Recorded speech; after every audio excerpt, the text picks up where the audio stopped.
Aquarius, today parang may bagong ideyang gustong lumabas. Today activates originality and forward thinking. Hindi lahat makakaintindi agad, and that's okay. Sa career, may chance kang mag-suggest ng bagong approach. Huwag matakot maging kakaiba. Ang idea mo ngayon, pwedeng maging solution bukas.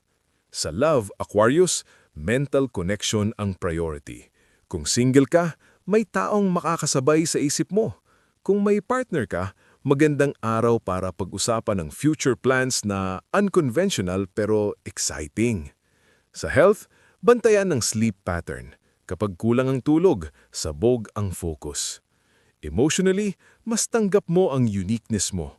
At kapag hindi ka nag-a-adjust para lang mag-fit in, mas gumagaan ang pakiramdam mo. Sa money, may innovative way kang may isip para mag-handle ng finances. Explore but verify.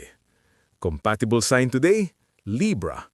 Lucky color, electric blue. Lucky number, 11. Message of the day, Aquarius. Ang pagiging iba ay hindi problema. Ito ang iyong advantage. Follow kung gusto mo pa ng daily forecast.